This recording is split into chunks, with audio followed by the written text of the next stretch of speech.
Bienvenidos a ¿De qué va tu trabajo? Por fin tus padres entenderán a qué te dedicas. Hoy es lunes 9 de febrero de 2026. Soy Jesús María Marrone Otero y me acompaña Manuel Feijó Aragón, que está en Madrid. Muchas gracias por tu presencia virtual. Encantado, Jesús. Muchas gracias a ti por invitarme a tu podcast y a ver si, sobre todo, mis hijos se enteran de qué va mi trabajo. Bueno, por fin tus hijos entenderán a qué te dedicas. Entenderán a qué te dedicas, perfecto. Dices trabajar como inventor de programas de televisión, ¿correcto? Esa es una de las muchas cosas que hago dentro del mundo del entretenimiento, que básicamente me dedico a contar historias, pero me he especializado en los últimos 15 años, sí, en inventar programas de televisión, en comercializarlos y de vez en cuando hasta producirlo, mira tú. Muy bien. Entonces, Manuel Feijó Aragón, ¿de qué va tu trabajo?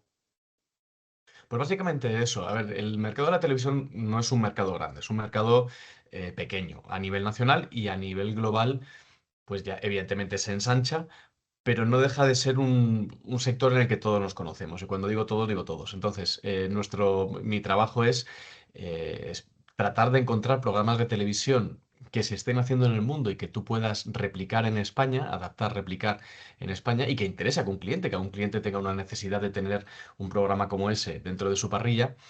O bien inventar programas, que es lo que se llama hacer pay performance, inventar programas desde cero para intentar venderlos en tu mercado o en el extranjero. O sea que básicamente mi trabajo es ese, inventar programas de televisión y salir a venderlos. Mm. Destripando un poco el puesto por palabras. ¿Qué es un inventor? Bueno, es una buena pregunta. Si nos vamos a la definición de creatividad más que de invención, a la definición de creatividad, creatividad, Margaret Boden, que fue una de las mayores teóricas sobre el mundo de la creatividad en sí, ella decía que la creatividad no era magia, que la creatividad no era algo místico, algo que algunos tienen y otros no, sino que la creatividad era una función cognitiva que era medible y que era entrenable. Entonces, ella distinguía tres tipos de creatividad: creatividad combinatoria, creatividad exploratoria y creatividad, lo diré, transformacional. Entonces, yo creo que un inventor de programas de televisión hoy en día es alguien que trabaja la creatividad combinatoria o la exploratoria. La combinatoria es esa que juntas dos elementos que ya existían y los combinas para hacer algo nuevo, que es lo que decía Steve Jobs, de que la creatividad solamente es juntar cosas, ¿no?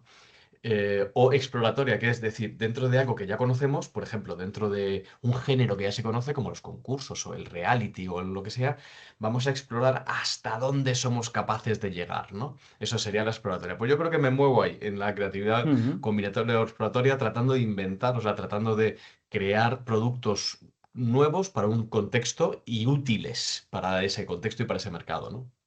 Sí, No sé si en te he respondido cuanto... o si te he contado otro rollo que no tiene nada que ver, pero... Sí, bueno, pero más o menos sí. Es un poco el creativo siempre es inventor, ¿no? Y en este caso, como es más tipo mental la ejecución, ¿no? Es tu trabajo de crear esa idea, ¿no? Por así decirlo, para lo que es un programa de televisión. La cosa es, hoy en día, ¿qué es un programa de televisión? Aunque lo decimos así, entiendo que es para cualquier plataforma, cualquier tipo de programa, puede ser un noticiero, un concurso, unas entrevistas como estas, o te Vale, enfocas en pues un te cuento un sector. poco. Mm. Dentro del sector del mundo de la televisión, digamos que hay dos grandes segmentos: ficción y no ficción. Digamos que el mercado los divide así. Te voy a hablar siempre de cómo los divide el mercado o cómo te los encuentras en los Ujú. catálogos, que yo creo que es lo más práctico. Entonces, tú tienes ficción y no ficción. Ficción está claro lo que es. Son series de televisión, ya sea serie de larga duración, ya sea TV movie, o sea, solamente una peli, ya sea miniserie, que es una serie que tiene un principio y un final cerrados. Todo eso es ficción. Ahora nos vamos a ese gran contenedor que es la no ficción. La no ficción, el problema que tiene para empezar es que no tiene ni un nombre propio. O sea, lo que hace es negar el Sí. otro género, ¿no? En los O el libros otro. igual, sí. Claro, ficción y no ficción, ¿no? Mm. Entonces, ahí dentro ya entra todo. Entra desde un informativo hasta un documental, desde un concurso hasta un reality. Entonces, ahí ya es cuando la cosa se hace un poco más difusa y hay que intentar aterrizarla.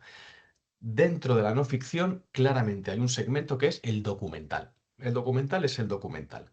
Ahí ya podemos discutir si programas como 21 días, que son de los que se llaman factuals, entra dentro del género documental o no. Digamos que el factual es un género que anda un poquito a caballo entre el reportaje y el documental, que anda ahí, pero en teoría trata de retratar cosas que son verdad. Es un nombre factual, ¿no? Fact, que quiere decir hecho en Mm. inglés, pues de ahí es lo que viene. En Cornwall tú tienes los documentales. Vale, fenomenal. Y de hecho los documentales tienen sus propios canales de venta y de comercialización dentro de los mercados y tienen sus propios mercados, con lo cual ahí claramente es un género que va aparte. Y ahora ya nos vamos a todo lo demás. La no ficción en general, desde un informativo, como decía, hasta la ruleta de la fortuna. Digamos que hay una serie de formatos, todos estos son, vamos a llamarles formatos, una serie de géneros y de formatos que no se comercializan y que no se venden. Por ejemplo, los informativos no generan formato y no se venden en los mercados internacionales. Un informativo es un informativo. Em, los magazines, que son los típicos programas que se ven por las tardes, pues yo qué sé, pues en Sí, Telemadrid sí. o en Canal Sur, que es Juan y un poquito medio, un sí. totum, claro, es un totum revolutum, ahí entra un poquito de todo, te pueden empezar hablando del tiempo que hace, conexión en directo porque hay una riada, pero es que luego me voy a hablar de una receta de cocina y viene un cocinero y luego hacemos un concursito, todo eso, ese gran contenedor de contenido, es lo que se llama un magazine. Pues los magazines habitualmente no son formatos. Tampoco, precisamente por eso, porque son muchas cosas y entonces Mm, tú no puedes, digamos, empaquetar y vender un magazine. Y ahora ya nos vamos a lo que sí podemos crear, producir y vender a terceros, que son, digamos, en general los formatos de entretenimiento. Ahí es donde tenemos el sector en marcha y ahí es donde me dedico a inventar cosas. Entonces, un programa de entretenimiento, por ejemplo, la Ruleta de la Fortuna, por poner un Wheel of Fortune, que es un programa que tiene décadas, pues es un formato que tú lo que haces es que tiene unas reglas fijas, es como un juego de mesa, tiene unas reglas fijas. Y estas reglas fijas que creamos son las que vendemos a terceros después, ¿no? Entonces digamos que ahí es donde yo trabajo habitualmente, mm. dentro de el género entretenimiento, creando formatos que sean replicables y reproducibles en otros lugares. Claro, en esos formatos, claro, entran los concursos, un programa de sketch como José Mota también entraría ahí, porque es vendible, como pasó con Benny Hill, pues, ¿no? Benny Hill nos llegaba, ¿no? También entiendo esas cosas, ¿no? Lo que pasa es que Benny Hill nos llegaba a la lata, nos llegaba el programa ya hecho, pero no se hacía el Benny Hill español. ¿Vale? Ah, El vale, sketch también es digamos, es un género intermedio. Nunca sabes si cuando vas a un canal de televisión a vender, nunca sabes. Si tienes sketches, nunca sabes si tienes que ir a la ventanilla de ficción o a la ventanilla de entretenimiento. Entre ellos también está un poquito como dividido, está a caballo, ¿no? ¿Se venden programas de sketches y se comercializan en los catálogos internacionales? Sí. ¿Es habitual que se replique un programa de sketches en otro país y que se exporte? No, por varios motivos. El primero es que se suele decir, y yo creo que es verdad, que el humor viaja mal. El humor, para poder reírte de algo necesitas tener el código de ese algo, necesitas pues, la una serie de cultura. informaciones y de cultura Mm, que hace que sea muy difícil alinearlos. Un programa belga es que es muy difícil que tenga gracia en España o viceversa, ¿no? mm, ¿Hay un tipos sí. de humor que viajan fácilmente por el mundo? Sí, el clásico humor americano, por decir así, el humor de slapstick, que es solamente resbalones, caídas, chorradas máximas, funciona porque es Sí. universal. Entonces, con Jackass. eso todo el mundo se ríe. Si un Jackass está, pues básicamente todo el mundo se ríe. Pero tratar de reproducir eso Sí. es difícil. Mm, Pero sí que, te digo, un programa de cocina que tenga unas reglas, como por ejemplo Pesadilla en la cocina. Bueno, pues Pesadilla en la cocina es Kitchen Nightmares, que es un programa que lleva décadas producido mm, y protagonizado por Gordon Ramsay, que se ha hecho en España, que se ha hecho en Chile, que se ha hecho en varios países, porque es un formato muy claro. Todos los capítulos son iguales. La estructura es perfectamente reproducible. Entonces, digamos que ahí sí que puedes claro. exportar, comprar y vender, Está ¿no? registrado, ¿no? Está registrado el formato, ¿no? ¿O cómo? Porque si no, lo copian Claro, fácil, ¿no? claro, vamos a ver, se copia fácil y se copia mucho. Dentro de lo nuestro se dice que la televisión es un juego de caballeros que lo juegan personas que no son caballeros. Eh, Entonces, es fácil que te copien algo, sobre todo si es una idea. Em, Cuanto más formateado esté el producto, más difícil es que te lo copien y sobre todo más difícil es más fácil es demandar, ¿no? ¿A qué me mm, refiero cuando estoy diciendo que algo esté muy formateado? Vale, te voy a contar una diferencia. Porque tú me preguntas, ¿está registrado? Yo te digo, depende. Te voy a contar una diferencia entre la ficción y entre la no ficción, ¿vale? Cuando tú cuando escribes un piloto para una serie de televisión, un piloto sería un capítulo uno o un capítulo cero, cuando tú escribes un episodio, en el momento en el que tú terminas de escribirlo, eso ya es un producto. Ya es un producto protegido por la legislación internacional. Has creado propiedad intelectual y ese guión ya es objeto de venta. Tú puedes ir a venderlo directamente, tu guión ya tiene todos los derechos, ya está protegido, ¿ok? En el mundo del formato no es así. En el mundo del formato, el formato Ujú. no existe hasta que se produce. Es más, te podría decir hasta que se emite. Que se emite, iba a decir, sí. Hasta que se emite. No Sí. existe. ¿Por qué no existe? Porque en realidad, si yo escribo un programa que diga, este es un programa concurso en el que hay una ruleta y entonces hay un presentador y hay tres personas y tienen que tirar de la ruleta y entonces tacata, tacata, tacata. Y describo la ruleta de la fortuna, ese papel en sí no tiene ningún valor a nivel legal. Ese papel es una idea, ¿vale? Punto pelota. Y esa idea se puede ejecutar de mil maneras diferentes. ¿Con qué software pones los letreritos que van saliendo? Eso es parte del formato. ¿Qué ráfagas musicales salen cuando ganan o cuando pierden? Eso es parte del formato. ¿Cómo es la escenografía? ¿Cuál es la planta, el diseño? Eso es parte del formato. ¿Cuál es el diseño de luces? Todos los elementos que van dentro del formato se consideran formato y Mm. parte del mismo. Con lo cual, hasta que tú no lo has hecho, Sí. no existe. En el momento en el Mm. que tú lo haces y que existe, ahí haces la Biblia del formato con las instrucciones completas. Y son esas instrucciones las que tú vendes a terceros. Por ejemplo, imagínate que yo me invento la ruleta de la fortuna y lo hemos producido y de repente hay alguien en Corea que me lo quiere comprar. Pues esa persona me va a comprar todo, las ráfagas musicales, la planta del estudio, es que me va a comprar todos los elementos que forman parte de eso. Mm. Entonces, claro, es muy difícil registrar las cosas. Sobre papel se puede hacer y tú puedes depositarlo en un registro que no quiere decir que sea tuyo. Tú cuando depositas algo en el registro de propiedad intelectual, no quiere decir que eso que has registrado sea tuyo. Quiere decir que tal día a tal hora tú llevaste eso al registro. Punto. ¿Vale? Tú lo puedes registrar, pero es que va a dar igual. O sea, lo importante va a ser ejecutarlo, ponerlo en marcha en el mercado y que funcione. Mm.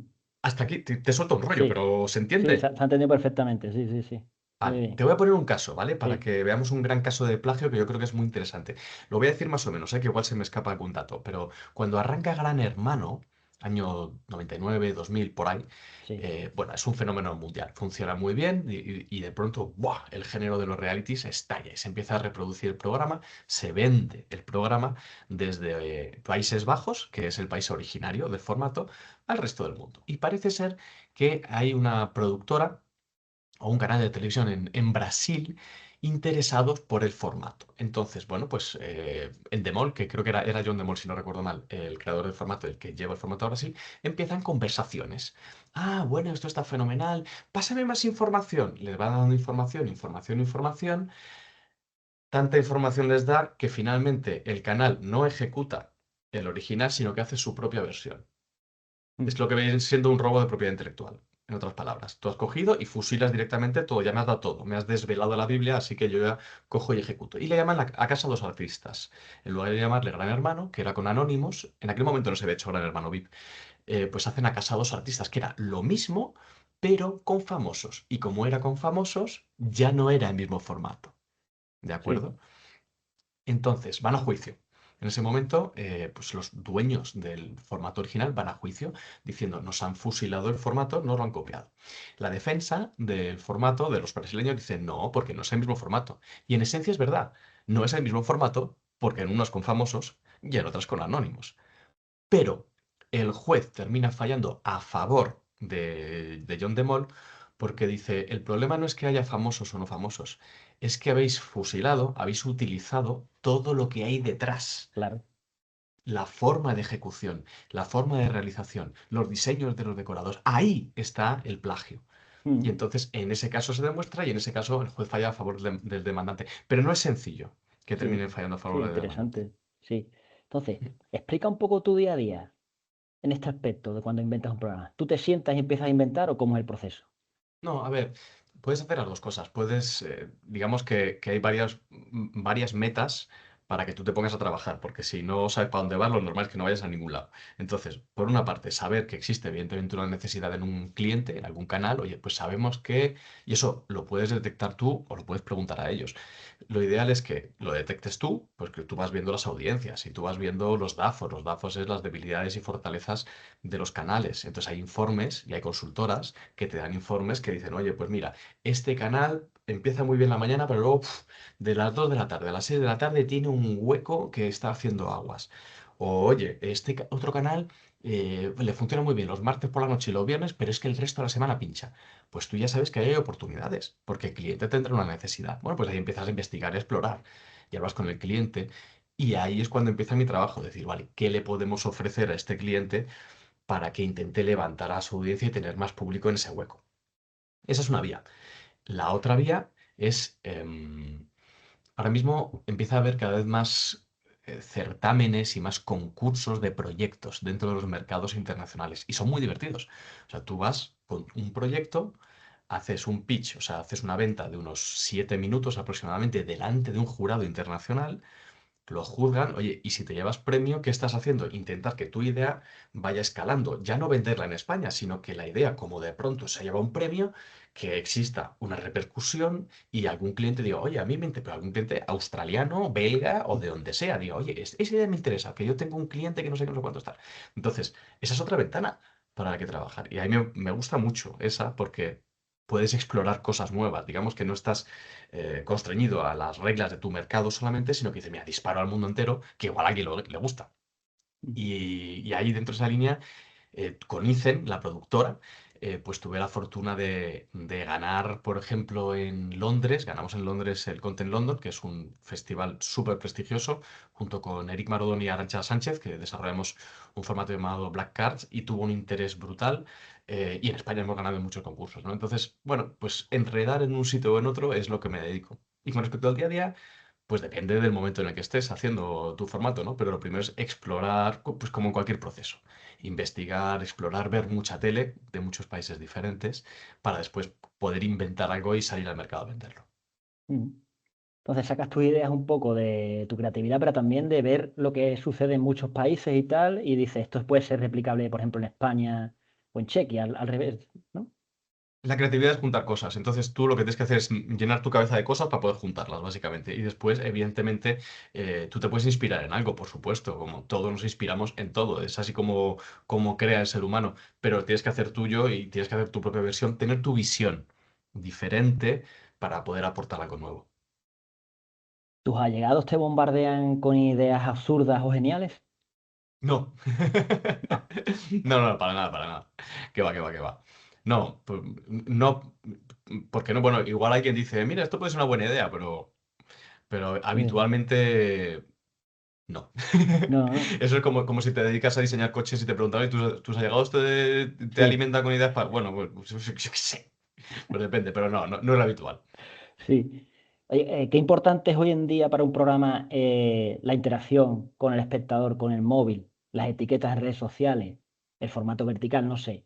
¿A la hora tú sigues programa clásico de televisión o también ahora estás buscando cosas para que el espectador tenga más engagement, como dicen, como más afinidad al programa, más relación con el programa, con estas tecnologías? A ver, los clientes les suele dar un poco igual. O sea, esa es la realidad, hasta pues, en mi experiencia. Porque al final lo que se llama la audiencia social, que son las personas que están siguiendo el programa a través del Twitter o de X o a través de lo que sea, es que es una muestra muy mínima, aunque parezca mentira, es una muestra muy mínima e influye muy mínimamente dentro de lo que es la audiencia entendida como la audiencia clásica, ¿vale? La audiencia clásica, no sé si eran unos 5.000, no me acuerdo cuánto, unos 5.000, si no recuerdo mal audímetros que repartidos por toda España, en el caso si Sí, hablamos del más o menos. universo del mercado español, que representan como crean una muestra que representa unos 15 millones de televidentes. Ese, digamos que es el universo. Se presupone que hay como unos 15 millones de personas, si no recuerdo mal, que están viendo la televisión. Entonces, de ahí, de esa muestra de unos 5.000 audímetros, es de donde salen los datos. Bueno, en cualquier caso, ya te digo, no lo suelen tener en cuenta. Que viene con una estrategia digital adosada, bueno, vale, siempre es un plus. Pero a no ser que lo pidan específicamente, digamos que no es algo que condicione la venta de un producto de Mm, televisión. Se dice, y es verdad, que cada vez hay más espectadores perdidos, se llaman de los viewers, de hecho, los espectadores perdidos, que se van fugando a otros medios. O sea que la gente está viendo mucho el televisor, pero no la televisión. Eh, pero a pesar de esa fuga, digamos que todavía la televisión sigue siendo la reina, por lo menos a nivel publicitario. Ya veremos si termina de girar la puerta y al final pues se empieza a derivar mucho más dinero a productos de Internet audiovisuales. Ahora con el tema de las series verticales y tal, bueno, pues vamos a ver hacia dónde va eso. Me parece que estamos en un momento muy interesante.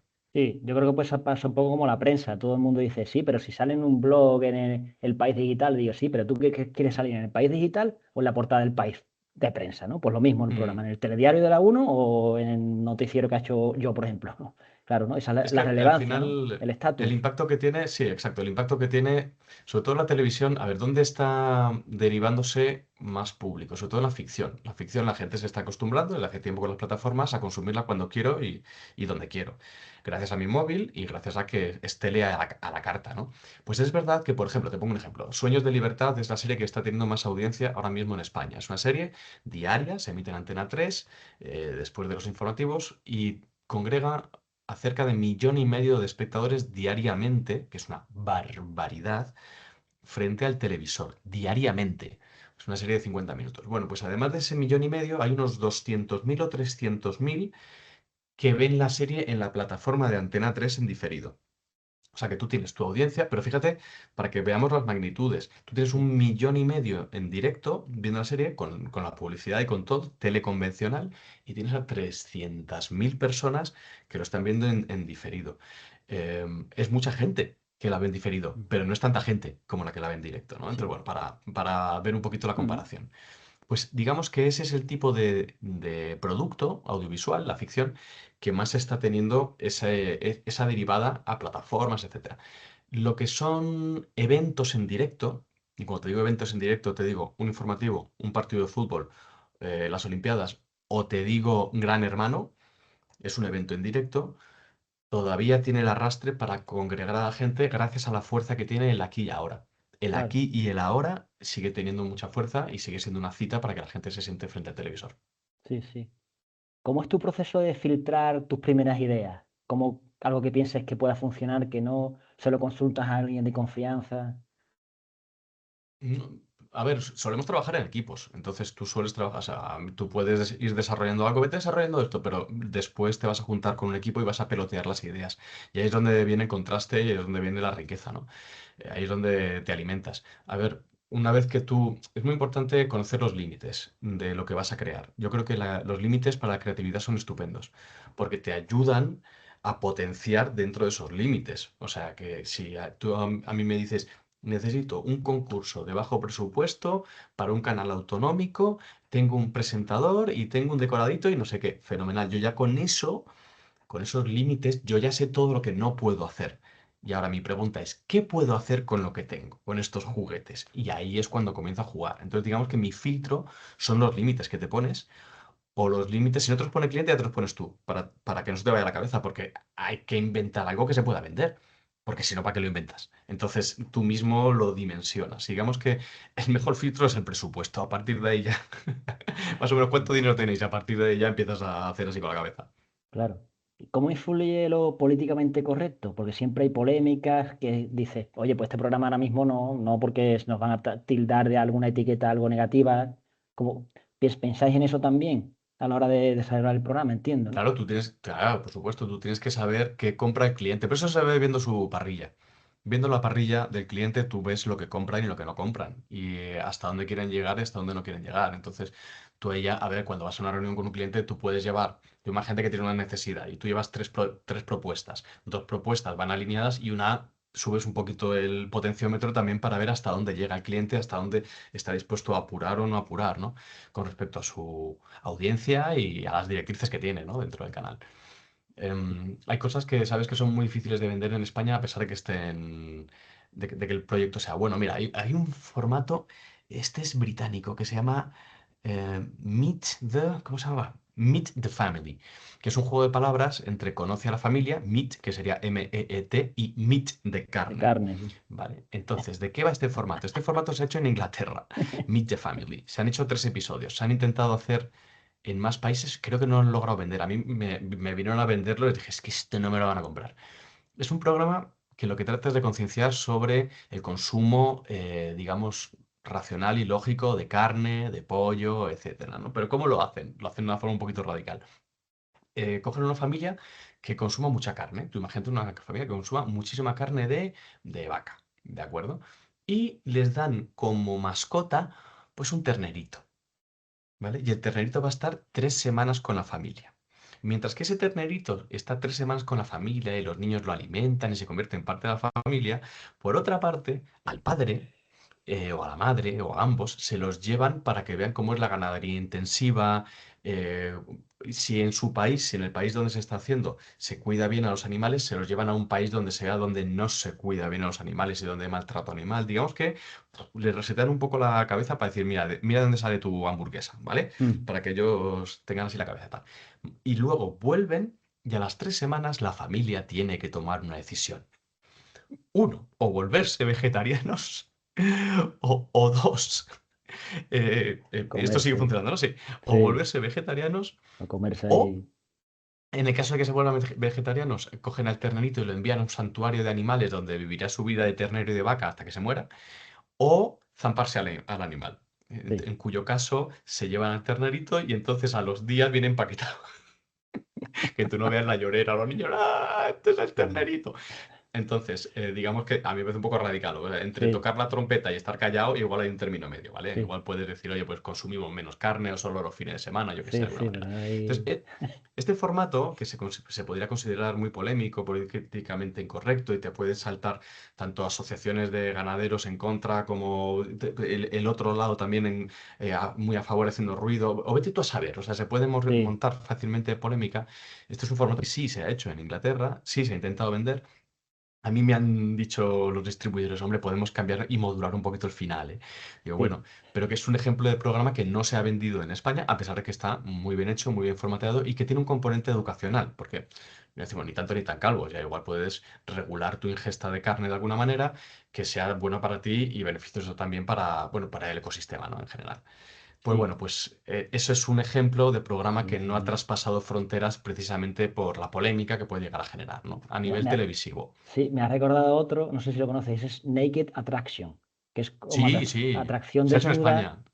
Se ha hecho en ¿Sí? España. Ah, sí, pues en Sí, se ha España, hecho en pues España. nosotros lo hemos visto en inglés, porque básicamente Sí. hay unos concursantes, ¿no?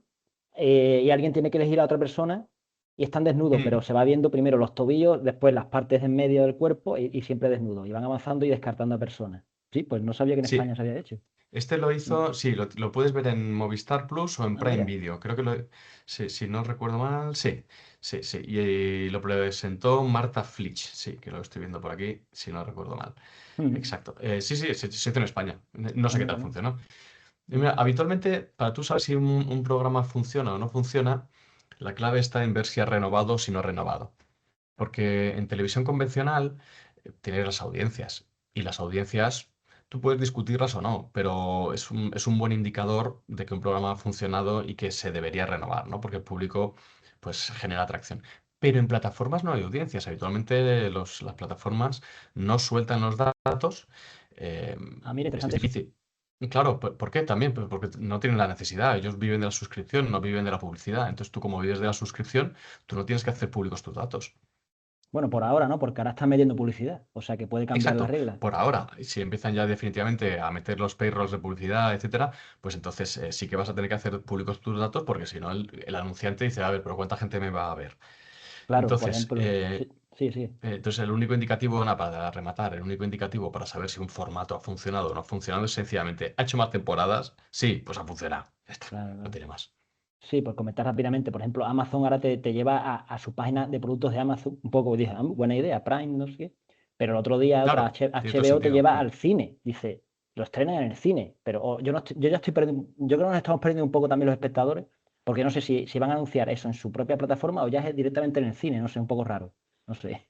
Sí, pero fíjate que ahí estamos hablando de momento de circuito interno, ¿no? O sea, que Amazon te lleva a Amazon, o sea, de repente Sí, apareces en una serie de televisión con no sé qué móvil y entonces dices, bueno, puedes comprarlo aquí. Bueno, está perfectamente, sí, sí. tiene todo sentido, quiero decirte. Pero Movistar Plus, entiendo que sus datos sí serán, entiendo que sí que harán público los datos al mercado porque ellos sí que meten público convencional, ¿no? Dentro de la plataforma, ¿no? Pero bueno, dicho esto, no tengo ni idea. Pero digamos que ese es el indicativo. Si tú ves que una serie en plataforma o un programa en plataforma renueva, ha funcionado. Y si no, pues no Ujú. funciona, no ha tirado. Sí, antes has mencionado que al cliente le presentas dos o tres propuestas. Vale, ¿cómo es ese proceso de montar la propuesta? ¿Cómo se expone? ¿Es el típico PowerPoint? ya usáis inteligencia artificial para hacer un vídeo súper chulo? ¿Cómo es eso? Lo más importante, como en toda venta, no solamente en televisión, sino en cualquier sector, es la credibilidad que tú tienes como proveedor frente al cliente y la confianza que le das como cliente. Además, tengamos en cuenta que cuando vendes un programa de televisión estás vendiendo tickets de 1 millón de euros, 3 millones de euros, 6 millones de euros. ¿Qué es un Claro, ticket, dices, perdón? estás vendiendo un contrato.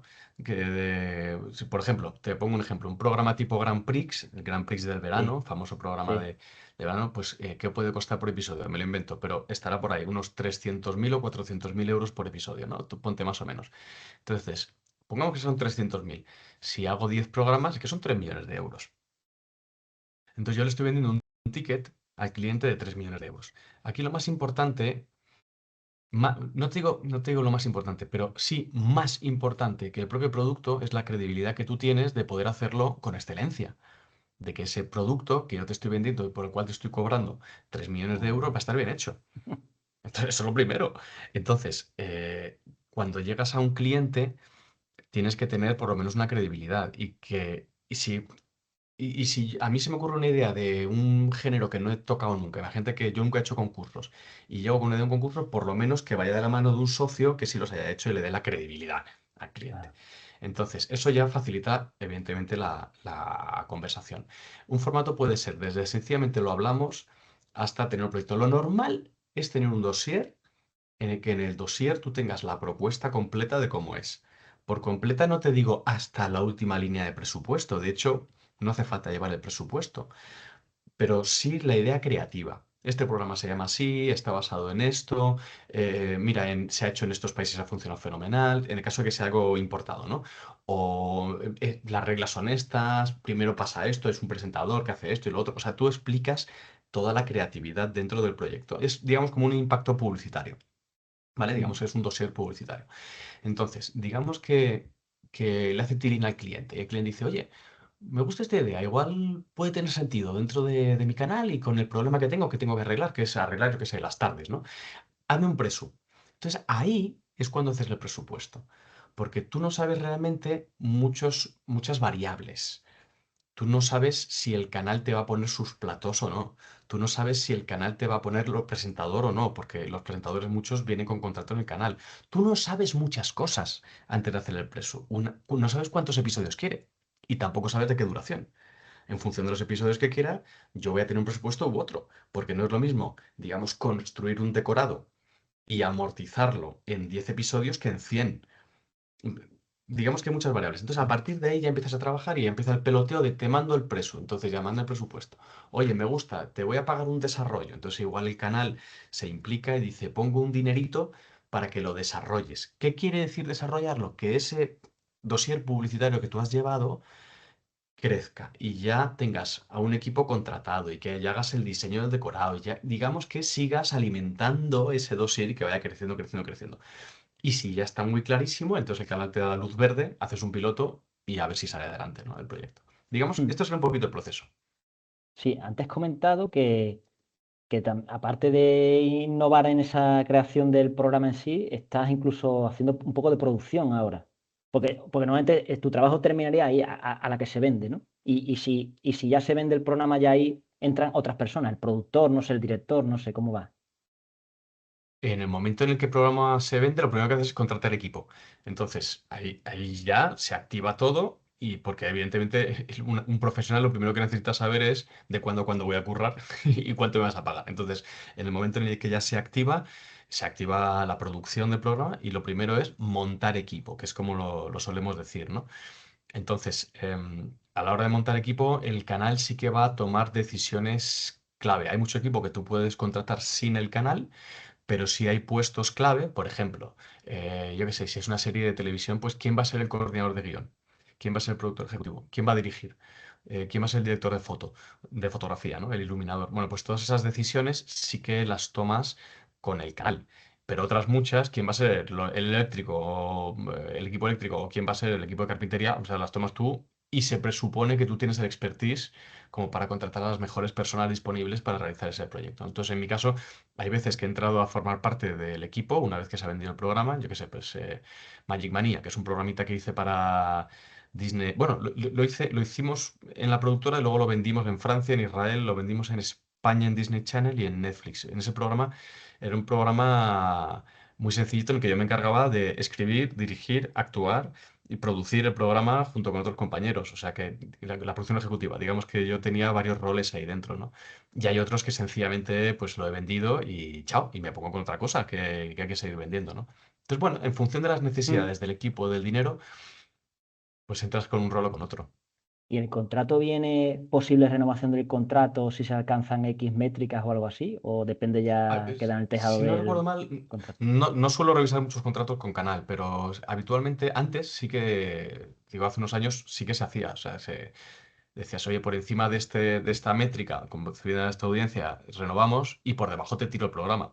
Sin ninguna responsabilidad o lo que sea, ¿no? O sí, o te pago hasta este programa y el resto no te los pago, yo qué sé. O sea, todo esto es pactable, todo se puede hablar con el canal.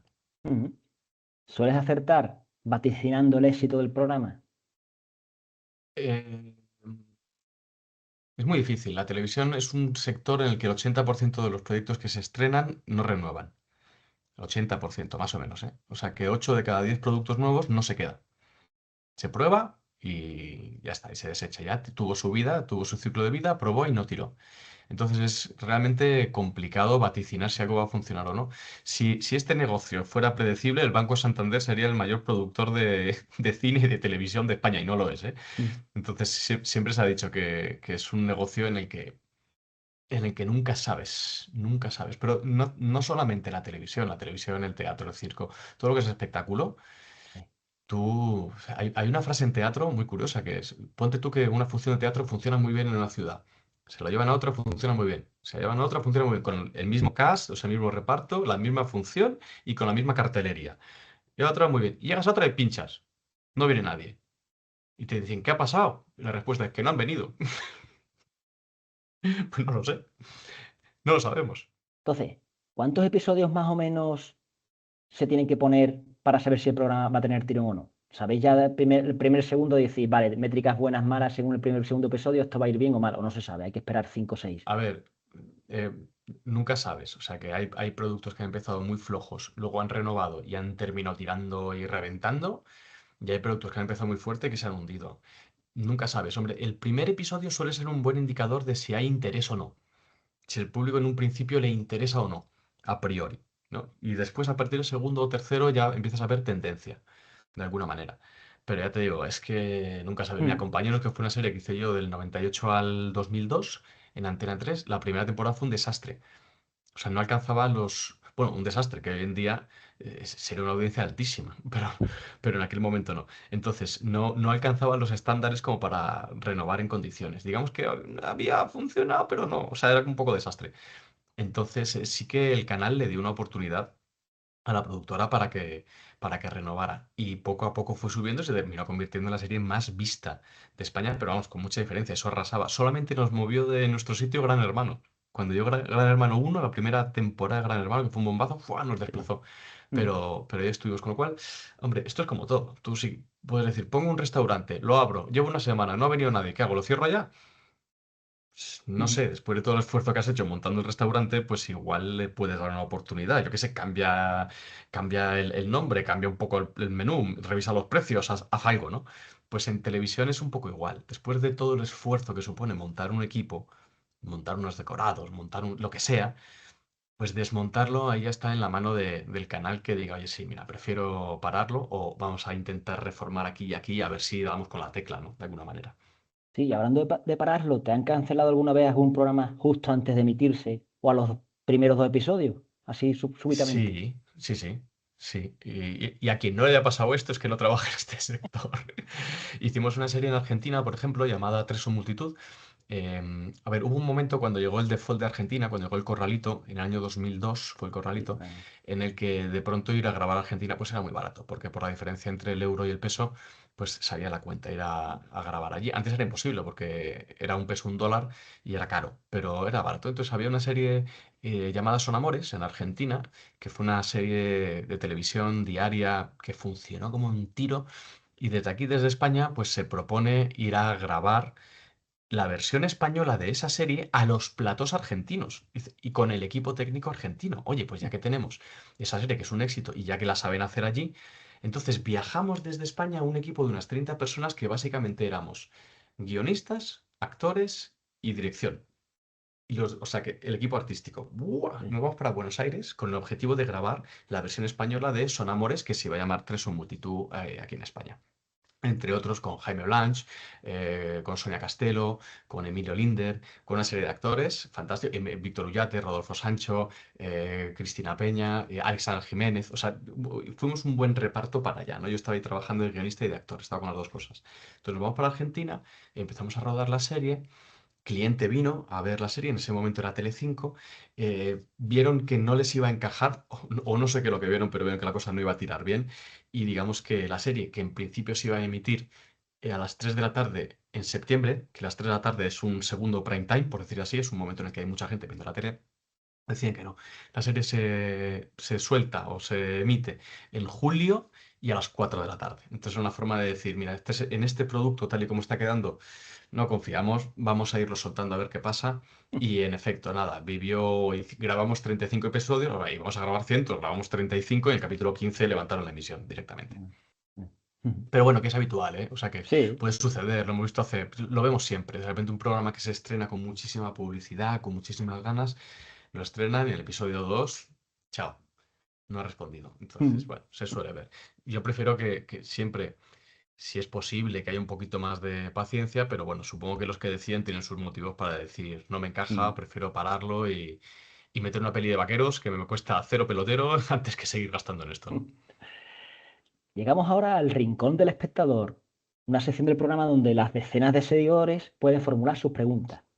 Por ejemplo, Janet pregunta, ¿hay algo de la televisión tradicional que las plataformas no han logrado reemplazar? Em, ¿Hay algo de la televisión? Yo creo que no. Yo creo que ahora mismo las plataformas sí que son un perfecto de la televisión. O sea que ahora mismo las plataformas están haciendo televisión en directo. Están haciendo OT en directo desde Amazon, por ejemplo, España ha sido el primer lugar de todo el mundo en el que Prime Video ha emitido un programa en directo, como si fuera televisión convencional. Entonces yo creo que no hay nada que una plataforma en estos momentos no pueda hacer si no quiere. Sí, ella también pregunta si la televisión o el streaming, ¿quién de los dos entiende mejor al espectador? ¿La televisión tradicional o las plataformas de streaming? Pues, no lo sé, habría que ver datos. Habría que ver datos para comparar. Entonces no te puedo dar la respuesta a eso. Hay Mm, gente que no ve en la televisión convencional directamente y está bien, y hay gente que convive con las dos cosas, y yo soy un caso y estoy bien, o sea que me gusta ver, yo qué sé, pues ya te digo, eventos en directo, informativos, no sé qué tal, en teleconvencional, e incluso también entretenimiento, me encanta, en teleconvencional, pero la ficción suelo verla en streaming. Bueno, no creo que haya, o sea, no creo que sean incompatibles para nada. Me parece que pueden convivir bien. mm. Y además son dos modelos de negocio diferentes. Es que en uno es publicidad, en el otro es suscripción. Es que son modelos distintos. Sí. ChatGPT quiere preguntarte una cosa. ¿Tu trabajo es más creativo o más de vender ideas? Las dos cosas. Las dos cosas. Y además vender es un gran ejercicio de creatividad también.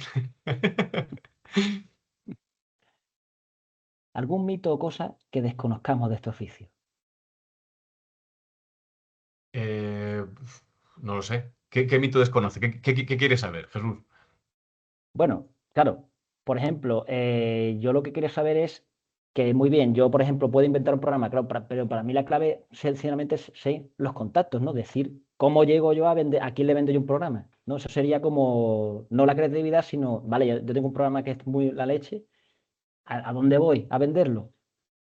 Claro, entran los contactos, ¿no? O el mundillo, como tú dices que os conocéis, ¿no? Bueno, pero entre la industria.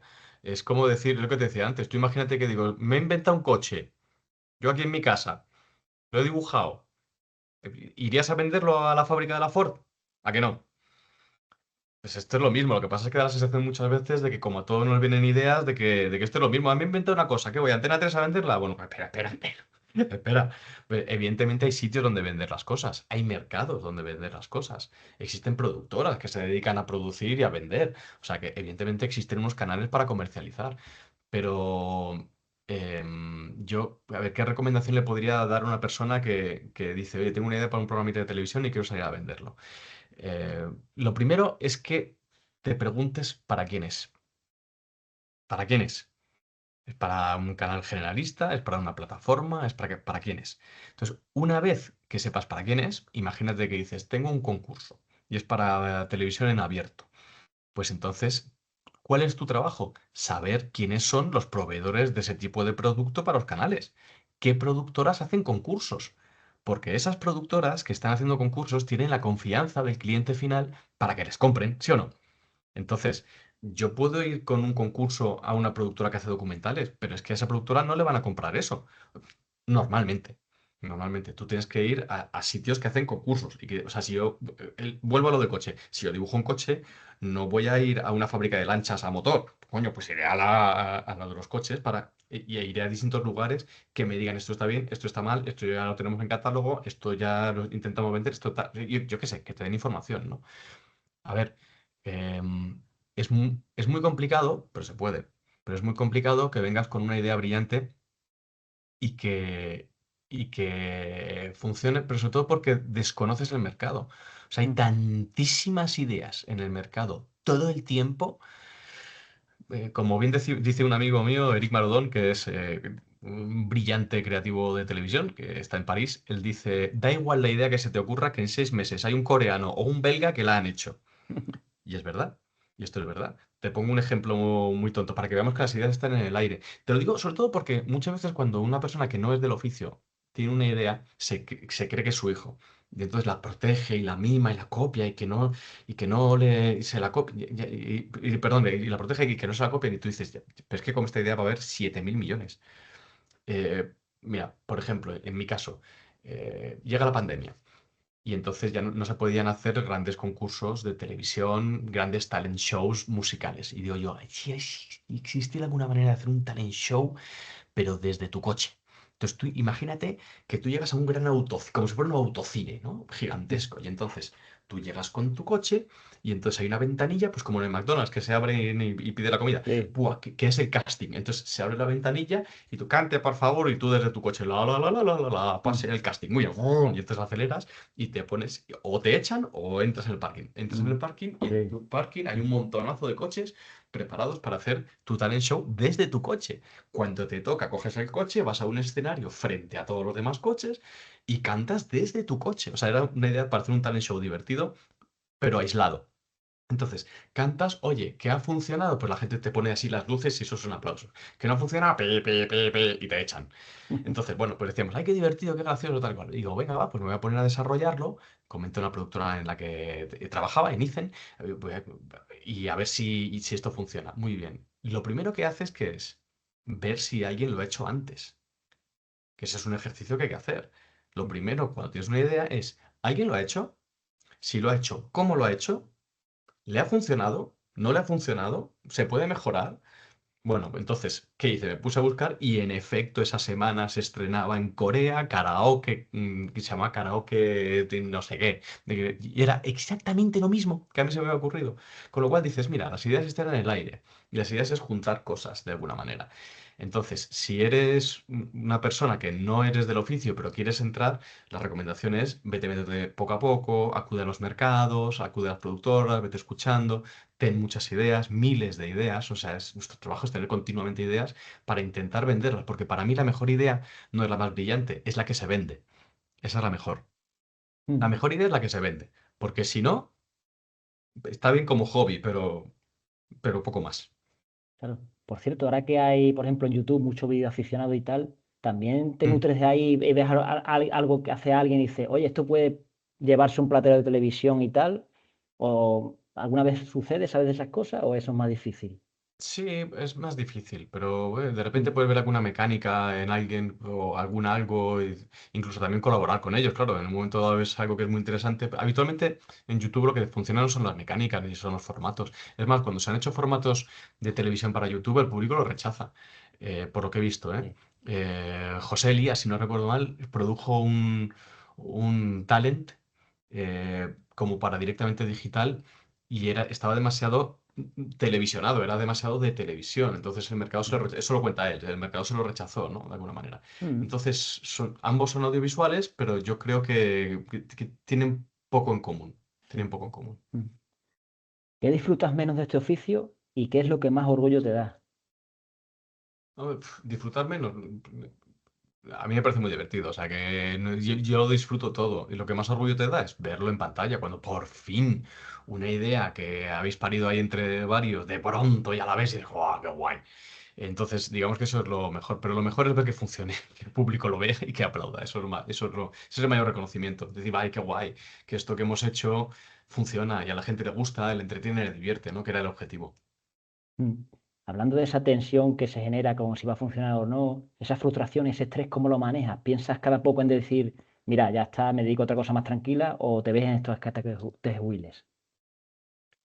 Eh, a ver, que funcione lo que no funcione no es, creo, el vector como para que puedas entrar o salir del oficio, por lo menos para mí. Yo llevo 30 años dentro de este sector, desde el año 96 dentro del sector del entretenimiento. Y, y lo que, bueno, como en cualquier oficio, macho, si llevas 30 años en el taxi, más vale que se te ocurra algo para estar entretenido. O sea, tú tienes que ir buscándote las castañas, evidentemente, para renovarte y reilusionarte, pero como en cualquier oficio. ¿Cómo ves esta profesión en el futuro? Em, ¿Cuál? ¿La de inventor de programas de televisión? Bueno, va a seguir existiendo, va a seguir existiendo. Eh, eh, no sé, a ver, ahora mismo a nivel industrial, antes había pequeñas productoras, había productoras, digamos, de tamaño intermedio, independientes, y estaban las grandes productoras. Yo creo que se está atomizando porque voy viendo y escuchando y cada vez hay o más grandes productoras o pequeños creativos que son una o dos personas y que salen a vender al mercado. Entonces, digamos que el sector se está atomizando bastante y están desapareciendo las productoras de tamaño intermedio, ¿no? Em, Dicho esto, yo creo que va a seguir existiendo. O sea, esto va a seguir existiendo. Por lo menos un ratito, seguro que sí. ¿Tú usas la inteligencia artificial para generar ideas, para que te dé información de programas que le dices a Gemini, oye, busca programas interesantes por ahí que haya run run, a ver si son aplicables a Claro. Telecinco en este espacio de tiempo? No sé. Sí, sí, claro, sí, sí, claro que lo utilizo. Me parece que los LMM me parece que son, o sea, los ChatGPT, los Gemini, etcétera, son herramientas maravillosas y las sabes utilizar bien. Son herramientas, o sea que ahí vas a estar tú manejándolas. Si eres bueno, la herramienta te va a devolver cosas buenas. Si eres malo, te va a devolver cosas malas. Y si eres peor, te va a devolver cosas malas y vas a creer que son buenas, que eso es lo peor de todo. Entonces yo creo que como todo es una herramienta maravillosa, igual que cuando vino Internet. Que digo, voy a no documentarme vía Internet, voy a seguir yendo a la biblioteca. Bueno, y a la biblioteca cuando toque, pero cuando no voy yendo a Internet. O sea que Ujú, yo creo que como todo son herramientas que hay que aprender a utilizarlas y hay que aprender a utilizarlas para potenciarte, porque te pones la capa de superhéroe. De pronto algo que hacías en un mes lo puedes hacer en una semana. Y te deja hueco para pensar cosas nuevas o te deja hueco para reflexionar porque te quitan tareas que puedes automatizar. Entonces yo creo que es fundamental formarse y aprender y crear tus propios GPTs para que puedan hacer las cositas que tú de verdad pierdes tiempo haciendo, etcétera. ujú. ¿Soñabas de pequeño con ser inventor de programas de televisión? No sé, jugaba a ello. Jugaba a ello. Yo con mis hermanos y con mis amigos, yo ya jugaba a hacer programas de televisión desde pequeño y hacemos nuestros propios programitas con la cámara y no sé qué. Y con 14 años escribía mis propios guioncitos de series de televisión. Entonces, no sé si soñaba, pero jugaba mucho. Y ahora sigo jugando. Lo que pasa es que ahora a veces hasta me pagan. O sea que, que Sí. bien, bien. Bueno, para quien no conozca mucho a la familia de Manuel, él es nieto del gran Miliki, el payaso de la tele, hijo de Rita Aresema, sobrino Mm. de Emilio Aragón, y claro, ahí la familia del gusanillo se la me dieron el cuerpo, no entiendo yo también, ¿no? Esas Sí, vivencias. claro, o sea, como yo nazco en una familia que se dedica a este sector y entonces, y además con éxito, entonces es como el que nace en una familia que tiene una tienda que es estupenda o oye, un despacho de abogados o lo que sea.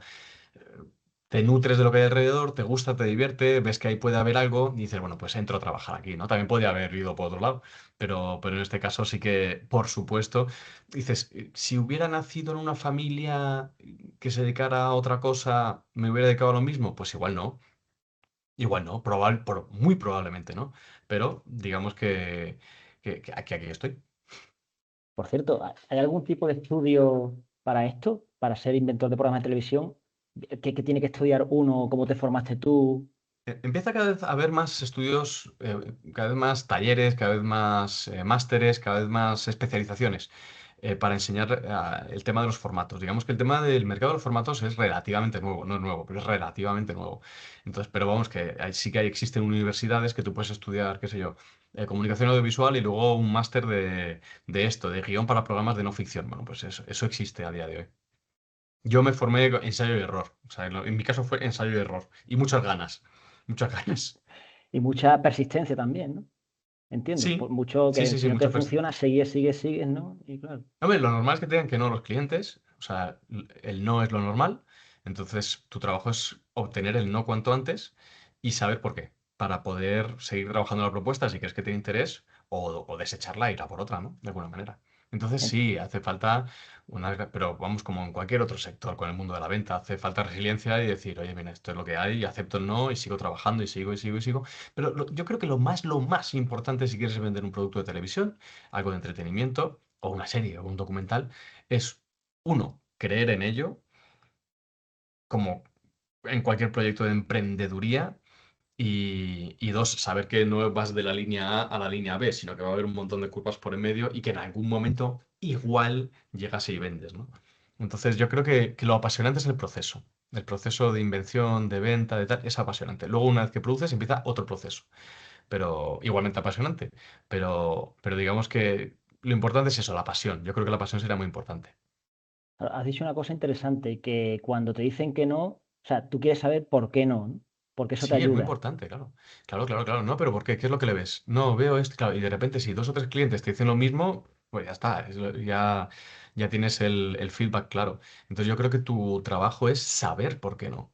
Y a ver si hay suerte y te lo dicen, ¿no? De alguna manera. Mm. Porque ¿Recuerdas tu... Sí. el cliente por lo general, pero nosotros también, ¿eh? Tú imagínate que estás en un restaurante y has comido fatal, o el servicio está fatal. Y entonces viene y te dice camarero, ¿todo bien? ¿Y tú qué dices? Sí, Sí, claro. sí, todo bien, todo Para no perfecto. ponerme ahí... Voy a hablar. Entonces, eh, entonces, muchas Es que veces con cuando los dices clientes que te... algo mal, se mosquean y todo, ¿eh? A veces, y no entiendo, te lo estoy Bueno, explicando. pero sobre todo decir, es que no merece la pena porque no voy a volver. Entonces, muchas veces con los clientes dentro del sector de la televisión, en este caso, hay que sacarles el no y hay que sacarles el por qué. Porque es ideal. Si llegas a tener la confianza como para que te digan la verdad, por lo menos por qué para ellos no es el producto ideal, es oro. Eso es oro.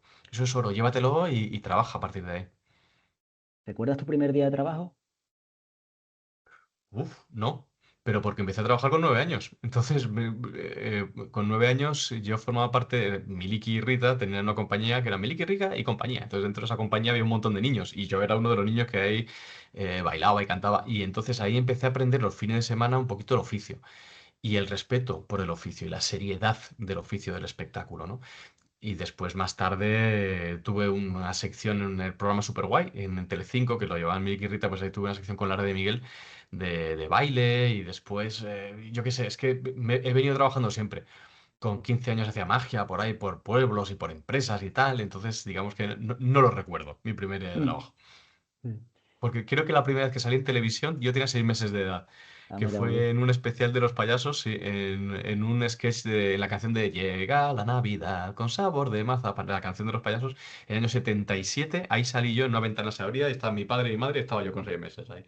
Y estaba porque iba saliendo todos los de la familia, ¿no? De alguna manera. Ah, mira, pues igual te vi Entonces, porque yo nací en ese año. Igual yo te vi con 1 o 2 meses, fantástico. igual. Un gran año, me parece un año maravilloso. ¿Qué le dirías a un incauto que quiere comenzar en esta profesión? Ánimo. Ánimo, valor, coraje y que no tenga miedo a desechar las ideas. O sea, que viene una y luego viene otra. O sea, que martille un tiempo. Luego a veces las ideas no se venden porque no es el momento. Eso pasa, ¿eh? El market timing que le llaman, el momento de venta del mercado. Eso sucede, que puedes tener una idea que es brillante, pero te has adelantado un par de años al mercado.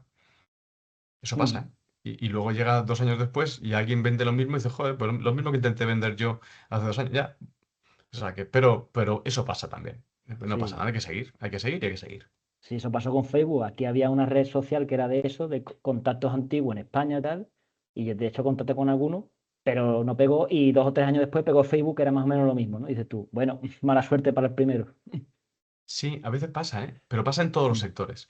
Entonces, el market timing también, yo creo que también viene un poquito la suerte, ¿no? De haberte adelantado o no haberte adelantado, estar preparado o no estar preparado, ¿no? Pero bueno. mm. ¿Tienes algo más que añadir? No, ¿tú quieres preguntarme algo más? Sí, mucho, pero hemos llegado al tiempo y es lo que hay. Nada. Muy bien, perfecto. Oye, pues un placer, de verdad, Jesús, haber Mm, charlado contigo y espero que les haya gustado a tus espectadores sí, esta charlita sí, que hemos tenido juntos. sí. De hecho, al que le haya gustado, por favor, que comparta esto. Y al que no le haya gustado, que también lo comparta porque seguro que algún contacto le gusta. Y tal, seguro. Pues muchas Dale a gracias a suscribir, Manuel. suscribir, Sí, suscribiros, sí. suscribiros, que no cuesta nada, que es gratis, Suscribiros, suscribiros. claro. Y los muchos likes y tal. Pues muchas gracias a Manuel Feijóo Aragón, inventor de programas de televisión. Mira, rima y todo. Mira, rímete, Fantástico. ya está, mira qué bien. Y el que quiera Bueno, un participar, abrazo. sí. El que quiera participar, que me escriba, Jesús Marrone por LinkedIn y nos podremos hablar sobre de qué va su trabajo. Hasta pronto. Chao.